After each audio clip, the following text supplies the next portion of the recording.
आमचा जागर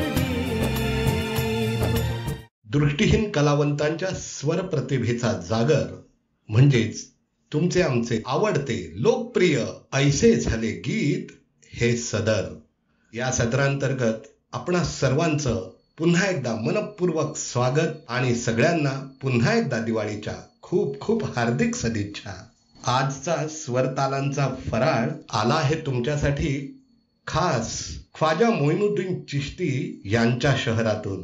अहो बरोबर ओळखलत तुम्ही. अजमेर राजस्थान येथून आजचा हा नाजूक हळवा फराळ तुमच्यासाठी आलाय. फराळ तोही नाजूक आणि हळवा कसा असेल? कारण या फराळात आहेत प्रेमाच्या संवेदना, मैत्रीच्या भावना आणि व्याकुळ वेदना. अगदी बरोबर ओळखलं. हा गीत प्रकार म्हणजे गझल. व्याकुळ हरणीच्या डोळ्यातून शिकाऱ्याला पाहिल्यानंतर जी वेदना उमटते ना, ती म्हणजे गझल. हरवलेलं वासरू गायीच्या आचळाला लुचू लागतं आणि ममता रूपी पान्हा गाय जेव्हा त्या वासराच्या तोंडात सोडते ना, ती भावना म्हणजे गझल. हाच गझल रूपी स्वरतालांचा फराळ आपल्यासाठी अजमेर राजस्थान येथून घेऊन आलेले आहेत डॉक्टर नासिर मदनी. डॉक्टर नासिर मदनी हे नाव उच्चारलं की सर्व दृष्टीहीनांना अभिमान वाटावा असं संगीत कर्तृत्व आहे त्यांचं. चला तर जाणून घेऊया डॉक्टर नासिर मदनी यांच्याबद्दल. टॉक या राजस्थानातील नवाबी रियासतीत जन्माला आलेल्या डॉक्टर नासिर मदनी यांची वयाच्या 2ऱ्या वर्षी डॉक्टरांच्या हलगर्जीपणामुळे आणि डोळ्यात चुकीचं औषध घातल्यामुळे दृष्टी गेली. नयनदृष्टी गेली खरी, पण जीवनदृष्टी गेली नाही. टॉक या नवाबी रियासतीत जन्माला आल्यामुळे तेथील सांस्कृतिक वातावरणाचा डॉक्टर नासिर मदनी यांच्या आयुष्यावर खोल असा परिणाम झाला. साहित्य, संगीत, कला यांचं टॉक रियासतीच्या पाण्यातलं जे अस्तित्व होतं ते डॉक्टर नासिर मदनी यांच्या कर्तृत्वातही आपल्याला पाहायला मिळेल. डॉक्टर नासिर मदनी यांना त्यांच्या वडिलांनी बिकानेर येथील अंधशाळेत शिक्षणासाठी दाखल केलं आणि तिथून सुरू झाला आगळा वेगळा एक जीवन प्रवास. डॉक्टर नासिर मदनी यांचे औपचारिक शिक्षण बिकानेर राजस्थानच्या अंधशाळेत सुरू होतंच, पण त्याचबरोबर त्यांना संगीताचे धडेही तिथे मिळू लागले आणि संगीताची आवड इतक्या प्रमाणावर वाढली की राजस्थानमध्ये जिथे कोणत्याही पुरुष विद्यार्थ्याला संगीत शिकण्यासाठी कोणत्याही कॉलेजात प्रवेश मिळत नव्हता, तिथे मुलींच्या कॉलेजमध्ये डॉक्टर नासिर मदनी या दृष्टीहीन कलाकाराने प्रवेश मिळवला. तेही शासनाशी आणि प्रशासनाशी भांडून प्रवेश मिळवला. नुसता नाही तर संगीतातून तिथे त्यांनी पदवी घेतली, संगीतातून MA केलं आणि राजस्थानमधील ते पहिले असे दृष्टीहीन कलाकार आहेत ज्यांनी संगीतातील PhD सुद्धा केली.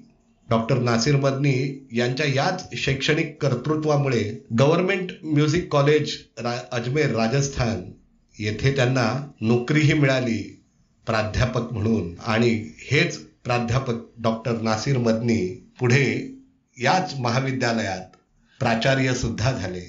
राजस्थान या राज्यातील पहिले नेत्रहीन प्राचार्य म्हणून त्यांचा गौरव केला जातो. डॉक्टर नासिर मदनी यांच्या सांगीतिक कर्तृत्वाला अनेक उत्तम पुरस्कारांनी सुद्धा सन्मानित केलेलं आहे. अखिल भारतीय पातळीवरील डॉक्टर जयचंद शाह स्मृती पुरस्कार बिकानेर संगीत भारती संस्थेच्या वतीने त्यांना देण्यात आला. जयपूरच्या अनुराग संगीत संस्थांकडून LK काला स्मृती संगीत पुरस्कार त्यांना देण्यात आला. स्वरसिंगार अजमेर संस्था यांच्या वतीने कला शिरोमणी हा पुरस्कार सुद्धा डॉक्टर नासिर मदनी यांना प्राप्त झाला आहे. डॉक्टर नासिर मदनी हे राजस्थानातच नव्हे तर राजस्थानच्या बाहेर दिल्ली, उत्तर प्रदेश, मध्य प्रदेश, महाराष्ट्र, गुजरात या सर्व राज्यांमध्ये आपल्या संगीताचे कार्यक्रम करत असतात. त्यांच्या सुविद्य पत्नी ज्या स्वतः आकाशवाणीच्या मान्यताप्राप्त कलाकार आहेत, त्या डॉक्टर मदनी यांना त्या कार्यक्रमांमध्ये आपल्या स्वरांची साथ देत असतात. या उभयतांनी 5 राज्यांना आपल्या स्वर प्रतिभेने अक्षरशः मंत्रमुग्ध केलेले आहे. डॉक्टर नासिर मदनी यांच्या स्वरांनी नटलेला आणि त्यांच्या गायकीने सजलेला श्याम खाटूवाले नावाचा मध्य प्रदेश येथील म्युझिक ॲक्शन कंपनीने काढलेला ऑडिओ अल्बम सर्वत्र गाजलेला आहे. डॉक्टर नासिर मदनी 1984 पासून आकाशवाणीचे मान्यताप्राप्त कलाकार आहेत आणि गेली 30 वर्ष विविध राज्यस्तरीय राष्ट्रीय स्पर्धांसाठी संगीताचे परीक्षक म्हणून काम पाहत आहेत. काय मित्रांनो, केवढं मोठं सांगीतिक कर्तृत्व आहे ना हे. आभाळा एवढ्या उंचीचा हा कलावंत साहित्य जागरसाठी आपला स्वर तालांचा फराळ घेऊन आला आहे. ही किती आनंदाची पर्वणी आहे नाही का. चला तर मग ऐकूया आपण डॉक्टर नासिर मदनी यांनी स्वरबद्ध केलेली आणि गायलेली गझल. साहित्य जागर के सभी सम्मानित एवं सुधी पाठक श्रोताओं, आप सभी को अजमेर राजस्थान से डॉक्टर नासिर मदनी का आदाब, नमस्कार, सादर अभिवादन.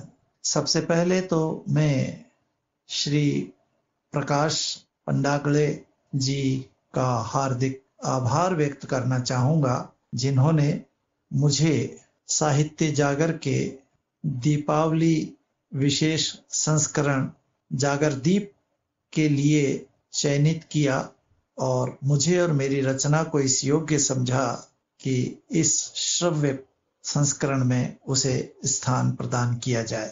अब ये क्योंकि दीपावली का संस्करण है तो मैं इसके समस्त सम्मानित सदस्यों को दीपावली की हार्दिक बधाई एवं शुभकामनाएं प्रेषित करता हूं और ईश्वर से कामना करता हूं कि इस प्रकाश पर्व पर ईश्वर हम सबको ज्ञान रूपी प्रकाश और मानसिक संतुष्टि, मानसिक संवेदनाओं रूपी प्रकाश से परिपूर्ण करे. सब स्वस्थ रहें, सुरक्षित रहें, खुशहाल रहें, यही मेरी कामना है. तो दोस्तों, यहाँ मैं जनाब कमर जलालाबादी साहब की गज़ल प्रेषित कर रहा हूँ, जिसकी धुन बनाने की कोशिश मैंने की है. मैं एक दिन कॉलेज में मेरे मित्र के रूम में बैठा था, तो वो मित्र किसी काम से प्रिंसिपल साहब के पास चले गए और रूम का दरवाज़ा भी बराबर था, शांत वातावरण था. ऐसे में मैं कुछ गुनगुनाने लगा और अनायास ही मेरे मन मस्तिष्क में ये धुन आई और इस पर ये गज़ल सेट हो गई. कभी कहा न किसी से तेरे फसाने को, न जाने कैसे खबर हो गई ज़माने को. तो ये बन गई धुन. तो अब क्योंकि एकांत वातावरण था, कमरे में कोई नहीं था, थोड़ा सा इको साउंड सा भी प्रतीत हो रहा था, तो इसकी जो दूसरी लाइन है, न जाने कैसे खबर हो गई ज़माने को, तो ये को जो है इसमें कंपोजिशन में इस तरह से आ रहा है कि इसमें इसका 3 बार इको हो रहा है, को ओ इस तरह से. तो वो बहुत ही खूबसूरत बन गया मेरे अनुसार. आप लोगों को कैसा लगेगा वो तो आप बताएंगे. तो मुझे अच्छा लगा.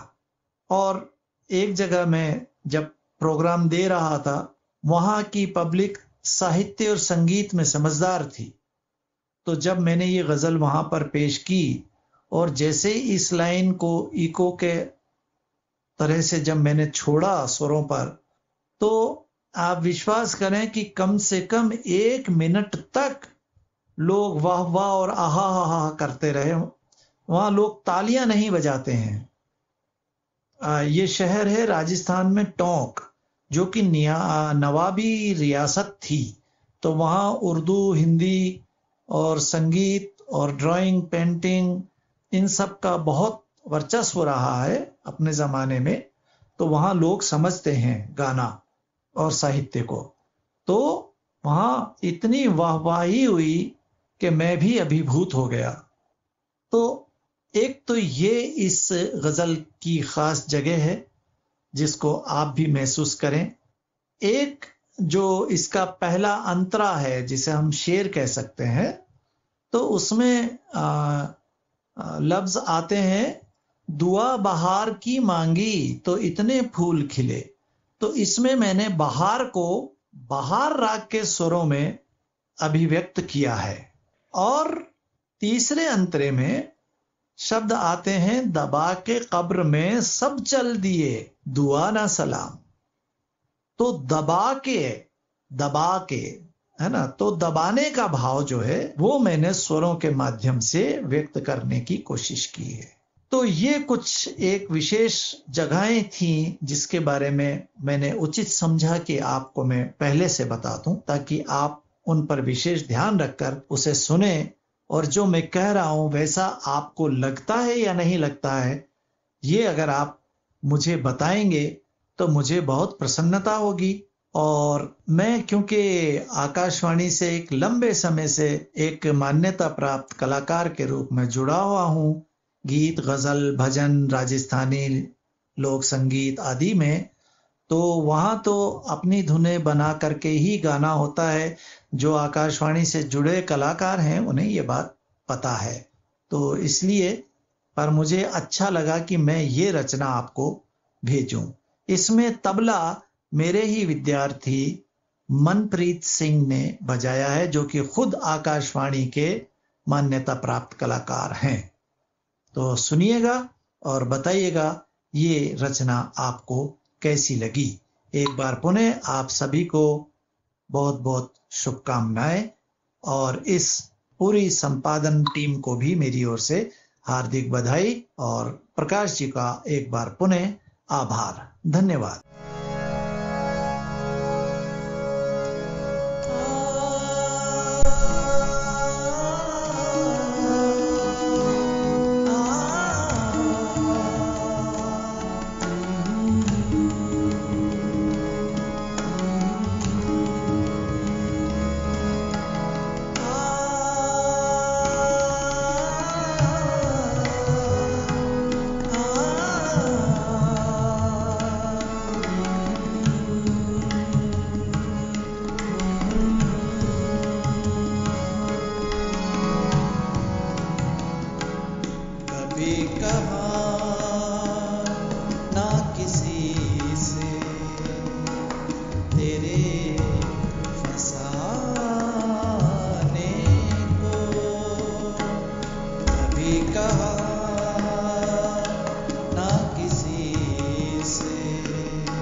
न जाने कैसे खबर हो गई ज़माने को, कभी कहा ना किसी से तेरे फसाने को, न जाने कैसे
आमचा जागर